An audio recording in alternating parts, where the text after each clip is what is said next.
world famous Astor Place. We do haircuts from fades to young kids to old ladies. We do everything from A to Z. They opened up several shops throughout Manhattan in the 40s, the 70s, long hair, rock and roll, the enemy of the barber. People would come by the window and pull their hair out. Punk really helped because girls would come in, they didn't care. I want rings like cut in my head, and then I want them dyed red. Okay, we'll do it. The reason why we've been so popular for so long, I believe, what's the location? The East Village became very hot. Quality control. We'll interview 20 barbers before we hire one. Right here, Fifi, he'll look at the guy and he's got it. And we'll say, you know what? Go work somewhere else for a couple of years, come back and give us a shot, but you don't have it. When I started, I was 12 years old. You gotta have a passion for it. If you don't like it, if you don't have that passion, you can never be a good barber. Most of them are coming for the good haircuts that we give. Whatever they show us, like a picture or they explain us, we do it right away. Of course, a lot of them, and they like the place too. You can come in with your dog. You can go in the back and eat your lunch. It's a little bit of a circus. Every day, like reality show. Famous people from New Jersey, Connecticut, from everywhere. We're all different type of people here, all different nations. I love it. We got Italian next to Colombian, next to Israeli, next to Egyptian, Muslim, Christian, Jewish. Every country has to get their hair cut.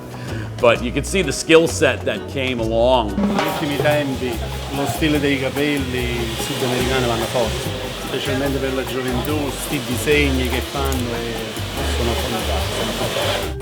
Over in Russia, barbers were mostly women, not men. We never saw a woman do a shave with a straight razor. The Russians were very, very good, hardworking. Same with the Hispanic people. This gentleman right here, if you've seen the Hunger Games, the first Hunger Games, the gentleman with the beard that eats the berries at the end, he did the beard. You would come in here every 3 days for him to do the beard. This guy is very famous with designs and everything, a legend. Colombian. We're from the family from Milan, Italy. That's the family at the time of war. He left to Colombia. You get a few arguments when it's a little slow and they think, well, that guy's working and I'm not. Sometimes you'll see two of them getting along and then the next minute you'll see them screaming at each other. Io c'ho un paio di persone che non ci parlo. Ci sono amici, ignoranti, persone per bene, sono gente che sono cattive. That's where the management comes in. You have to, a lot of hot tempers at times, but a small magazine or newspaper in Chinatown came to do an article on us. It's called The Best Shave in Town. That was about 1983. Then the line started happening. Have someone stand outside on the front step with a megaphone and say, Jimmy K. Then we actually put someone in a tuxedo out and the crowds were getting bigger and bigger. And they would all wait outside on the sidewalk. Sometimes a new customer will come in and they'll say, I need the best barber you got. And I'll say, okay, go to that guy. And they'll look at the barber and they'll go, nah, I don't think so. And in my head, I'm like, how do you know by looking at the person if he's a good barber or not? I couldn't tell you if you're a good doctor or a lawyer just by looking at you. Sometimes they just want to see, I want a young guy. I want an old guy. I don't want a woman. I want a woman. From Soviet Union. It's Italian and probably my mom, something's going on over there. Come in this country in 1972. I found this place coming here as a kid. It was very popular, it was very famous. I started coming here, getting haircuts, and eventually I started cutting hair on my own, and now I work in Astor Place. This is a place, it's one of a kind on the wall. Esta es mi segunda casa.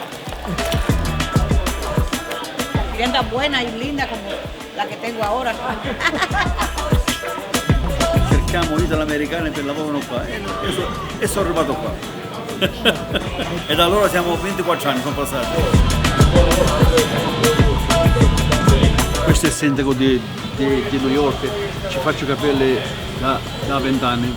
New York Times, the New York Post, De Niro came in, local actors, international actors, ball players. And this guy is Sheldon Silver, Speaker of the House. I'm working in the Astor Place for 32 years. I'm always complimented on his haircuts. I have a big article about New York Times about my work over here. He's from Romania. He was in a prison camp over there, a tough life, very little family. He escaped, he got here. He came in about 1984 also, and until last year, he worked every single day that we were open. Never missed a day. One day, maybe 12, 13 years ago, he didn't feel so hot. He went to the doctor, they took his blood pressure, was a little high, came back and finished the day. A year ago, he met a woman and she said, no, you got to take a few days. I think he took 4 days off. It was the first time. It takes a woman.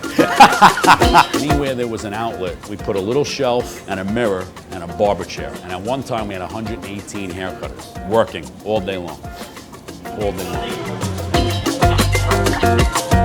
Museo, il santuario di qua.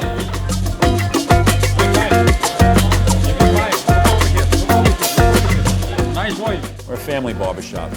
Maybe the biggest one, but we're okay here.